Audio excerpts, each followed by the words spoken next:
The growing global population is demanding more and healthier foods. To meet this demand, farmers are increasingly relying on external inputs. This has led to disastrous consequences to both the environment and human well-being. Many farmers use techniques that are centuries old to produce nutritious food in an environmentally friendly manner. These practices are part of what we now call agroecology, which combat the negative impacts of farming that is dependent on external inputs while addressing the needs of humans and the environment. 2014 we started a global dialogue, and then we took that in 2015, we took it forward into regional dialogues. We had one for Latin America and the Caribbean, we had one in Africa, we had one for Asia and the Pacific. So, and these dialogues were attended by wide range of stakeholders, farmers, farmer groups, we're talking about academia, researchers, private sector, you name it, and between 150 and 300 persons attended these consultations. So it was really wide-ranging consultations.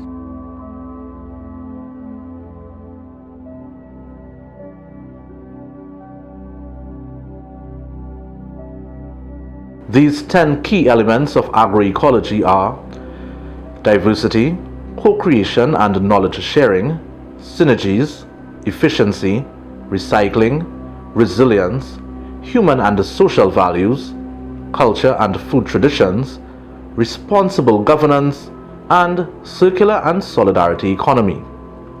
In the Caribbean, many family farmers have been practicing a variety of these key elements to improve their production systems, the quality of products, and to sustain the environment. From the Blue Mountain in Jamaica to the Moruga Hills in Trinidad to the shadow of the Piton Peaks in St. Lucia, agroecological practices are being used to satisfy the high demand for safe, healthy, and diverse foods.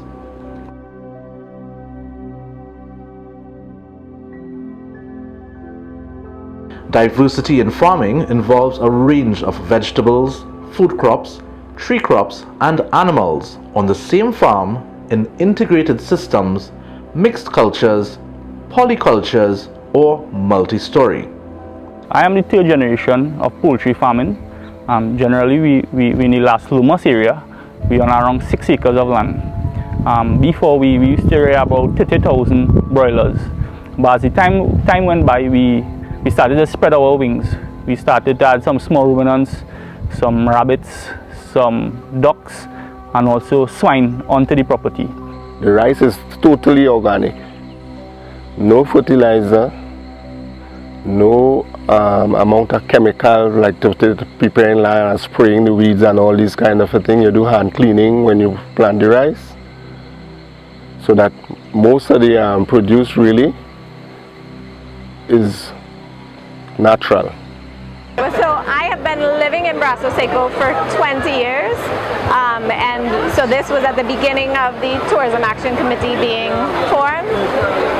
And my husband, who is a Trinidadian, is an organic agriculturalist. So we have definitely seen, based on him just doing his agriculture the way he knows how to do, other farmers being influenced, seeing he's not buying chemicals and he's still getting some lovely production. Increasing biodiversity is a key contributor to diverse diets, while conserving and protecting natural resources and wild biodiversity. Biodiversity also increases resilience of production that is threatened by climate change and environmental degradation.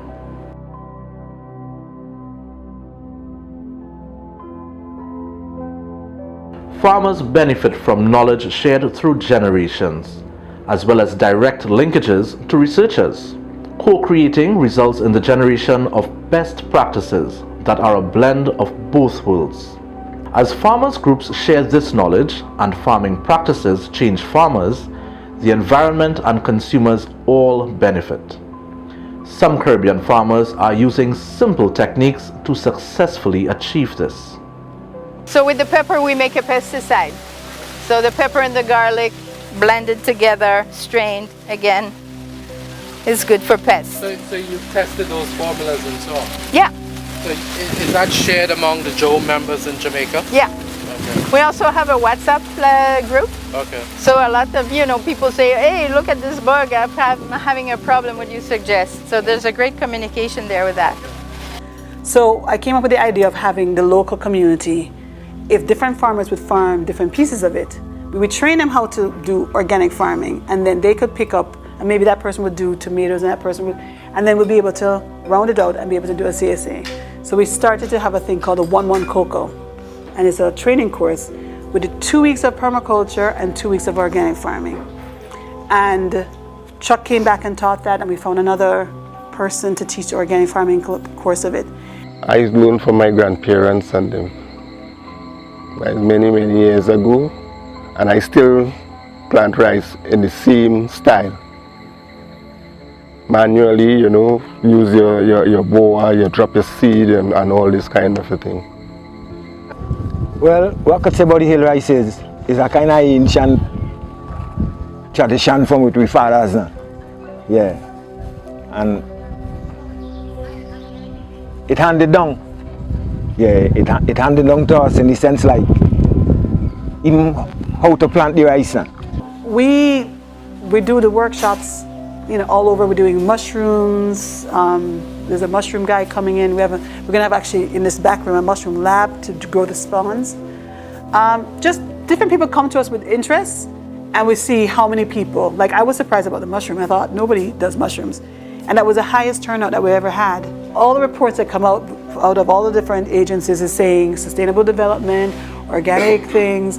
All the climate change stuff is all organic and permaculture practices.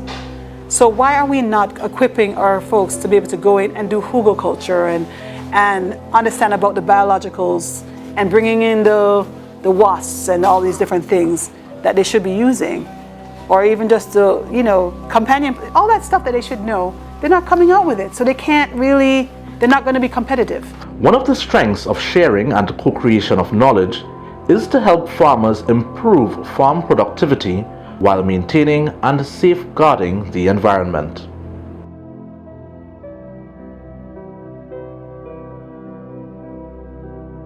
Understanding synergies helps farmers improve their production systems.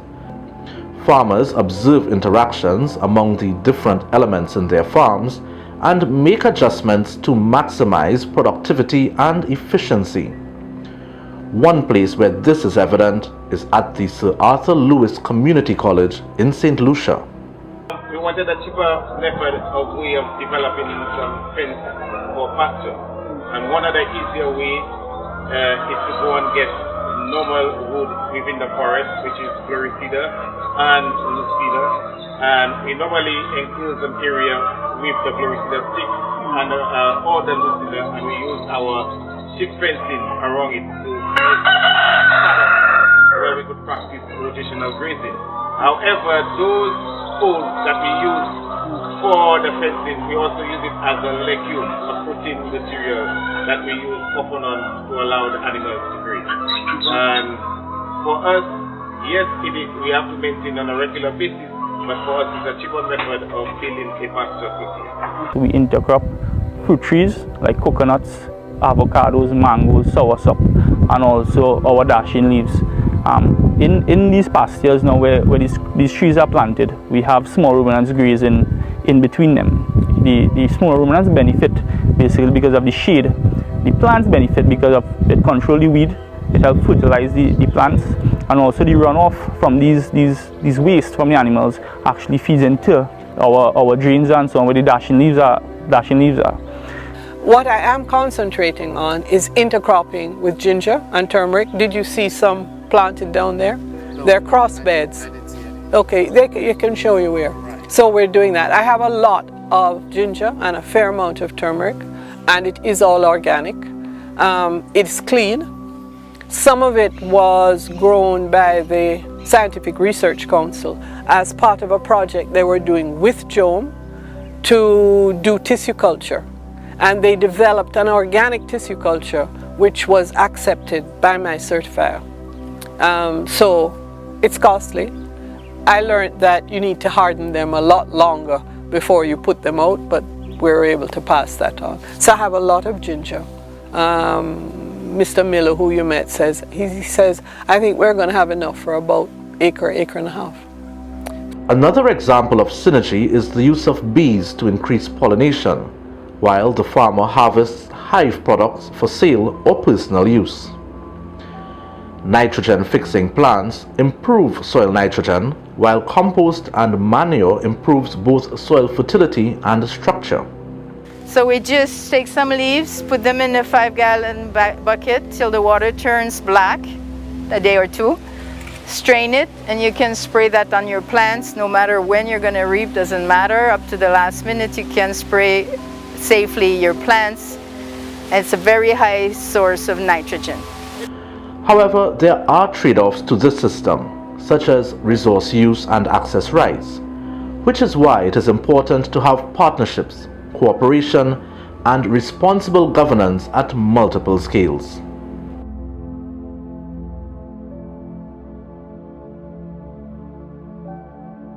Caribbean farmers can make use of natural resources such as solar energy and carbon and nitrogen in the air to improve their productivity and efficiency. Farm efficiency is also improved through proper management of biomass, nutrients, soil and water, labor, and integration of elements. We started off with around 30,000 broilers. Now after the years have passed, we noticed that we needed a more steady cash flow onto the farm. So we ended up reducing this stock into around 20,000. We didn't have much space to develop more infrastructure and so on. So we condemned one of the broiler pens, and we added ducks, and we also added pigs, and we also added small ruminants and rabbits, and a set of different livestock on the farm, basically to generate a more steady cash flow. Generally with broiler production, we get cash every 3 months or so. Now having all the different livestock on the farm, we're able to generate a more that income, weekly and monthly and so on, to actually have the farm running a more sustainable. Thus, the implementation of agroecological practices results in improved total factor productivity.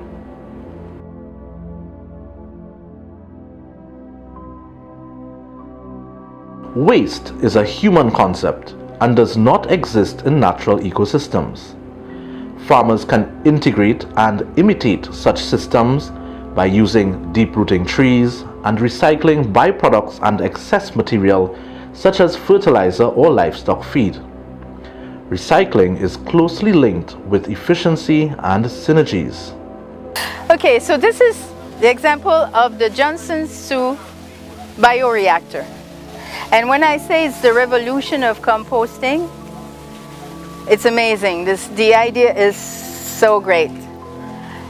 When you make compost, we're always told there's 4 things in compost: nitrogen, carbon, water, air, right? These elements taken by themselves have no use. It's the microbial activity that makes these elements available to the plant that's important. And the mistake we make when we do a compost pile and we think we've got it all, we're shaking that stuff so often, we're destroying the habitat of that fungi and those microbes that are working so hard to make themselves an habitat there. And we come with our big fork and we air it. We say, oh, it needs air. Because otherwise, it creates ammonia, it smells bad, it leaches. This system, the difference between this and the traditional one, because of the pipes that we have in the middle, right? I'm to remove them. I made this 2 days ago, right? Now I'm to remove those pipes, which will leave in my compost cylinder holes at every foot. We generally try to be more efficient. How we do this over the past few years is the position of our chicken pens. We position our pens in the north-south direction to facilitate the wind coming into the pens to keep the birds cool. We also done our water source. Our water source can come from on top of a hill. Generally, all our storage tanks and our water management these things generally feed into the pens through gravity. We also use this water source to keep the pens cool. Other things we do to be more efficient is our labor. Being integrated now, we have a permanent source of labor throughout the year. Now we are able to have the labor feeding into our different production systems. We try to be efficient as time goes along, and what we want to do is probably add in some sensors into our different production systems to know what to add in, when to add in, and so on. Recycling allows farmers to depend less on costly external inputs while closing nutrient cycles.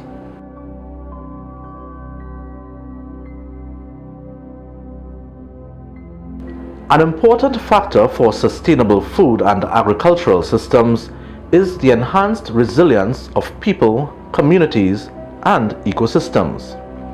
This does not only include being resilient to threats from pests and diseases and economic crises, but also extreme weather events, as some farmers know all too well. The aim is a better spread of income throughout the year. We have a lot of modification foods, right? And I understand that the world now is trying to get away from that.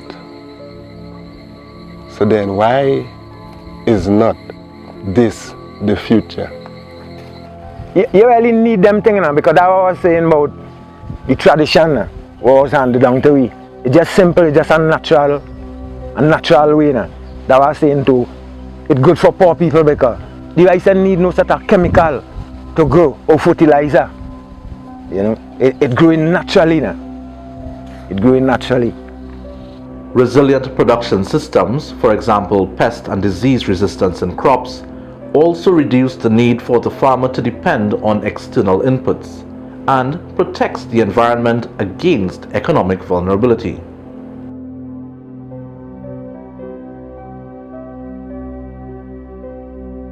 Agroecology places a strong emphasis on human and social values such as dignity, empowerment, gender equality, and youth inclusion.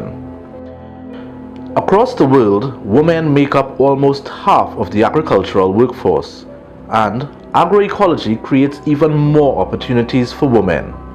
This is addressed by farmers in Jamaica, St. Lucia, and Trinidad and Tobago. My sister-in-law would come here. Her daughter would be here from time to time. You know, if I have something that I want to get done, I say, okay, let us go. And they come and plant rice. In this region, you don't go find like much women feeling ashamed to really, you know. And because of the rice getting into our market, you know. Yeah. So you find them dropping rice, they mightn't be involved in the cleaning up of the place. But when the planting of the rice, it have women that being involved and thing too. Yeah, well, I give thanks because I grow my family off of that. Yeah, I grow my family off agriculture. Because what you find is that the guys, a lot of times, they don't want to, you know, they don't necessarily want, they come and they see and they kind of hang off to the side, but the women tend to, they might give the women to sell. I mean, partly, and that's even in the US, that's what started the whole organic movement. There's women not wanting to feed their children, you know, carrots that were sprayed or something. That's really what started the whole thing. We offered some level of mentorship as well, saying that even if you don't stay on the first, but as a youth that come out of school at 16, 17, and you may not have that level of maturity, right, that we help to build that in you as well, so that if you go on to other jobs, you at least have that work ethic and so on. The smaller farmers are women. That is really, I mean, it's my experience. We do have men and women, but you know what we really have? We have families. And these are farming families. And so you see, for me, a lot of the people who come out here, Miss Pansy, Angie, Joanne, I mean, I know their husbands too. They farm as well, but they don't come and sit down in the market. So this is an outlet where the women may feel better at vending. Maybe that's a part of what it is. But I think that big ag, because it's corporate, for sure, on that side you have more men. I don't know anybody are there women that are head of ConAgra or Archer Daniels Midland or any of the huge industrial companies? I don't think so. Agroecology empowers all practitioners, especially women and youth, to become their own agents of change.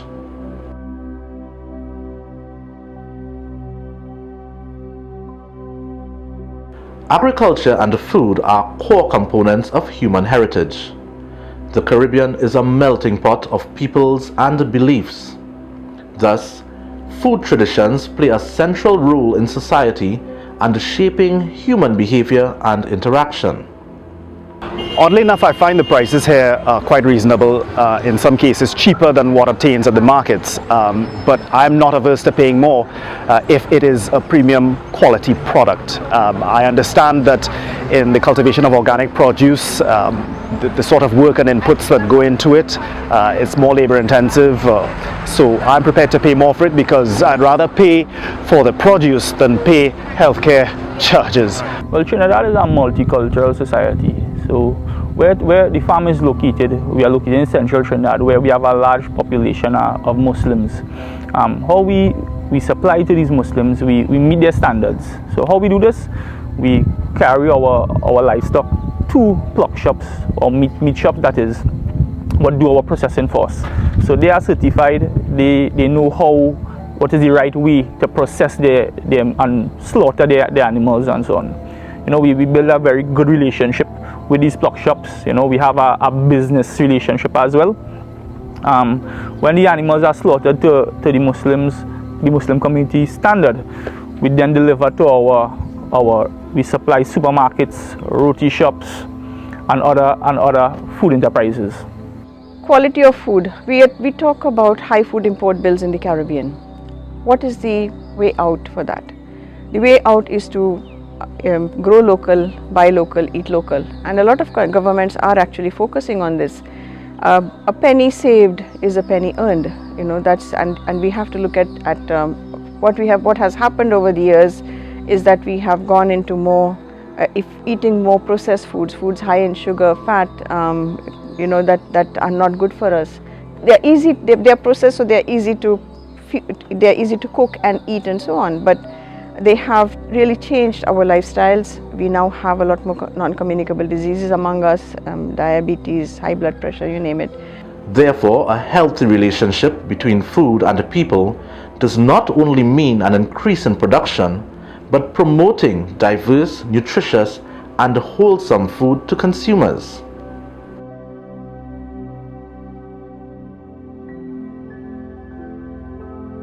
Sustainable food and agriculture requires responsible and effective governance mechanisms at different scales, from local to regional to global.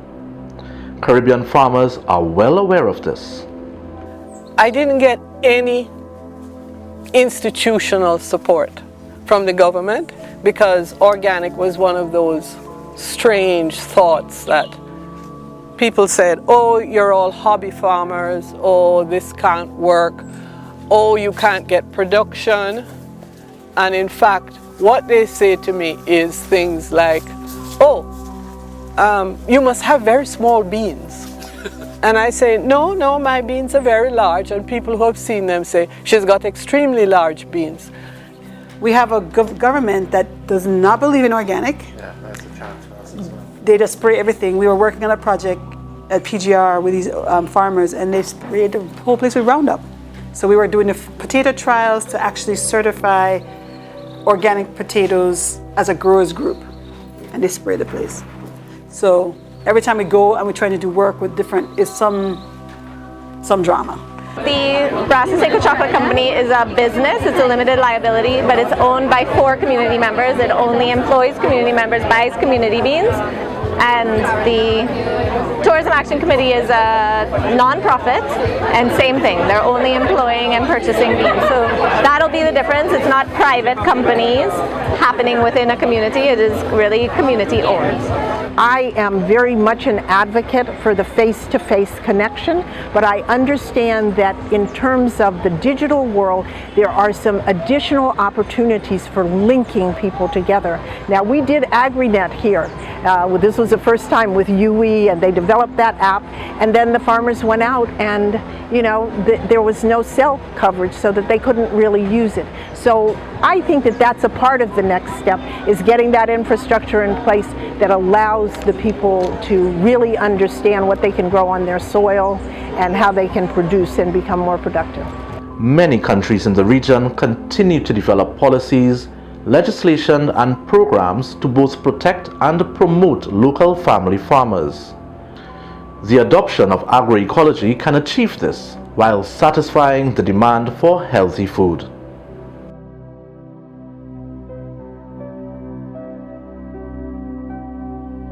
Agroecology seeks to reconnect producers and consumers through a circular and solidarity economy that prioritizes local markets. In Trinidad and Tobago, an excellent example of this is the Santa Cruz Green Market. The real motivating force behind this market was in part food wastage, and in the second part the sustainable development goal that deals with changing patterns of consumption and production. So the green market is really about that. And our first thing that we really wanted to do was to link small farmers and garden growers, those are the ones where there's a lot of wastage, directly to consumers. And we've done that in a couple of ways. One, by having the Saturday market, and second, by starting our community supported agriculture program. So that allows us to have families pay and the farmers give, and we get to pay the farmers every month at the beginning of the month, so it stabilizes their income. We actually have some farmers planting for us. Some of the stuff actually come from my yard.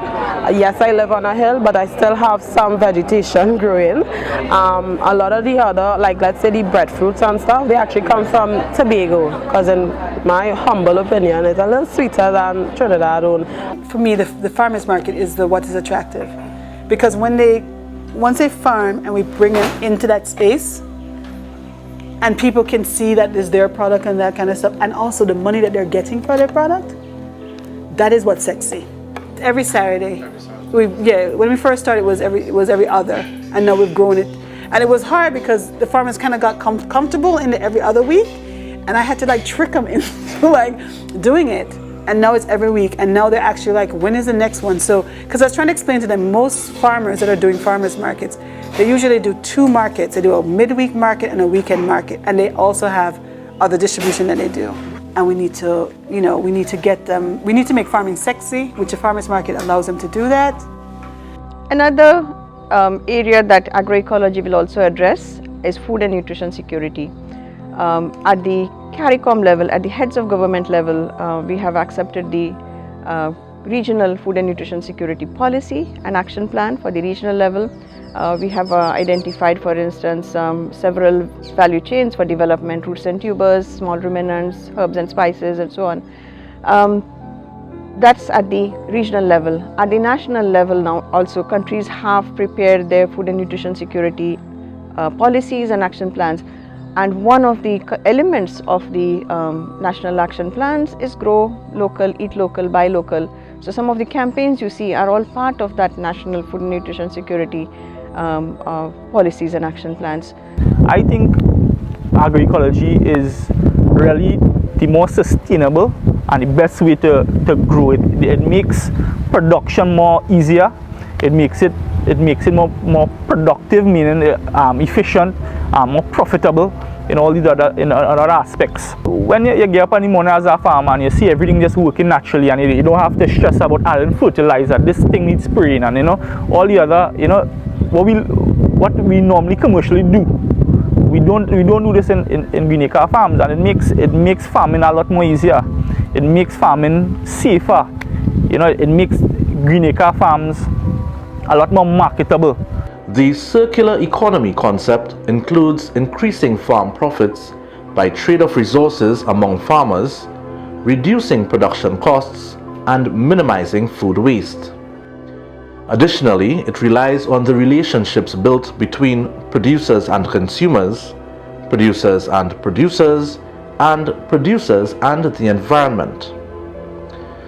It is seen that these farmers agree that the agroecological approach to farming addresses many of the issues surrounding food security, diverse and healthy nutrition, and environmental, social, and economic sustainability. With knowledge sharing and updated policies, they are confident that age-old traditions have their place in the future of agriculture, fisheries, and forestry.